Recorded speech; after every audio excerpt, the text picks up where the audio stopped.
Welcome everybody to another top 5 video. In this top 5, we will be counting top 5 Johto Pokemon. Without further ado, as for any of my top 5 videos, this will be 100% my opinion, and if you do not agree, please leave your own top 5 in the comment section below, and let's get discussion going.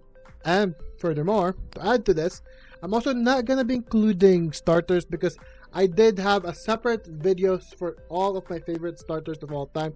I feel like starters and legends and mythicals are a list for their own. So if you guys want to include legendary starters, mythicals, or any of that sort, please feel free to do so. Without further ado, let's go right ahead. And of course, if you do enjoy my content here, I do a lot of Nintendo gaming, anime related content. I think I want to do more One Piece related content on my channel. So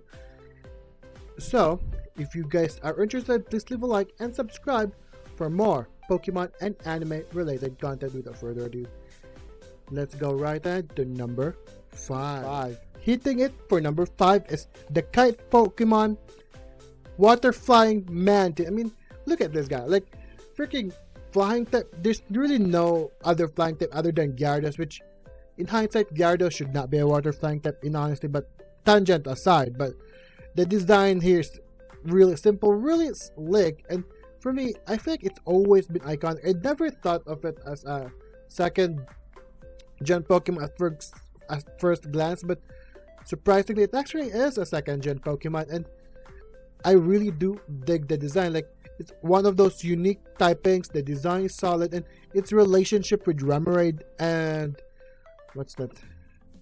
Octillery is really good. I freaking love the lore, the design, the anime presence in general. I hope Ash could have catch a Mantin. Mantin was one of my it's very HP heavy, so one of its best I think was HP, and then overall I just love using it in game, and I love watching the anime for it. So yes, Mantin definitely starting off with a banger here. I love Mantin design, lore, its relationship with Remoraid.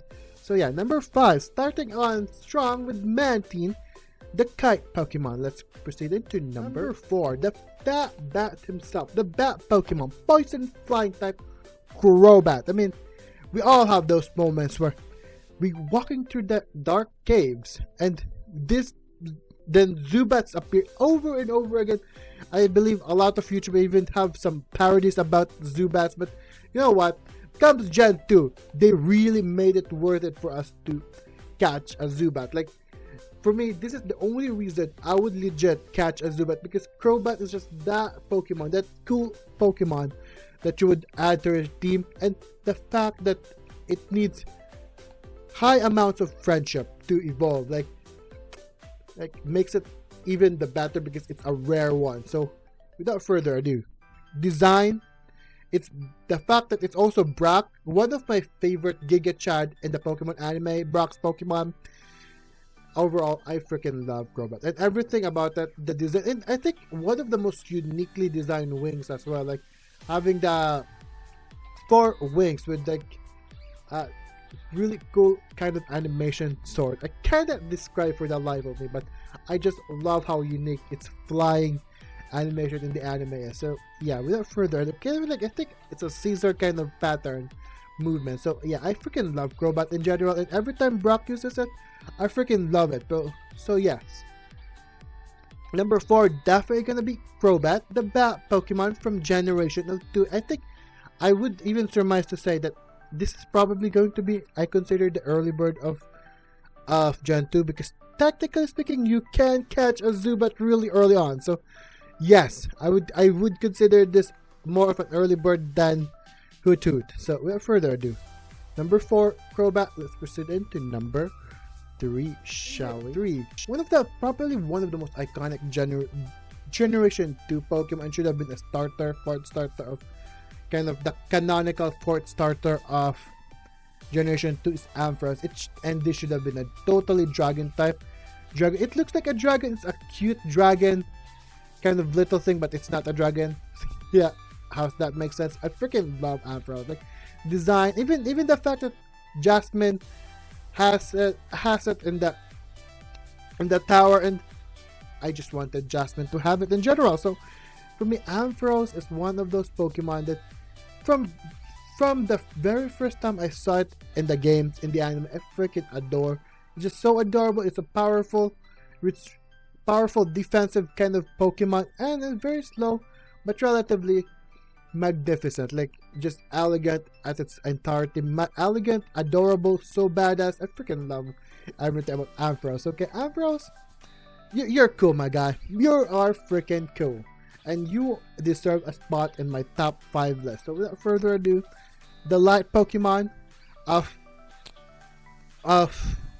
Olivine City, Ampharos, is on number 3. Without further ado, let's proceed into number 2. Number 2 is Sizzle. Granted, I do love a lot of Sizzle, Scyther's evolution. Cleaver in general, I did use a lot back in my Legends Arceus playthrough, and I freaking adore it. But Sizzle is just that one Pokemon that is freaking slick and badass at the same time. The fact that it got that huge anime fight against Sceptile, I think the one where they were both flying, like chef's kiss to me, and freaking Scyther in general, man. Like, looks badass, looks cool, and I think this is probably one of the few Pokemons who I prefer the regular over the shiny. But would you blame me? I mean, the red coloring is cooler looking than the green one. So for me, something about how slick the design, how fast it can be, how offensive it can be, how strong it can be, is just really, really cool in my opinion, and one of by far my favorite Generation 2 Pokemon. So for me, Sizzle deserves that spot on this list. So yes, number 2 is definitely Sizzle. I mean, do I even have to explain myself? Number 1, I mean, it's literally Godzilla, the armor Pokemon, rock and dark type, a powerful type combination, though I would have preferred it to be rock and dragon, honestly. But rock and dark type, still pog of a typing combination. Tyranitar, yo, what can I even say? Like, would it be a top 5 if you don't include Tyranitar? I mean, it's literally a pseudo legendary. It's one of the strongest freaking Pokemon in Gen 2. It's pseudo legendary despite the fact that it's not a dragon type. Majority of the time, the pseudo legends are just dragons, and yet it managed to squeak by in. It managed to overtake all those dragon pseudo legends and become a pseudo legendary without being a dragon type. Huge flex in my opinion.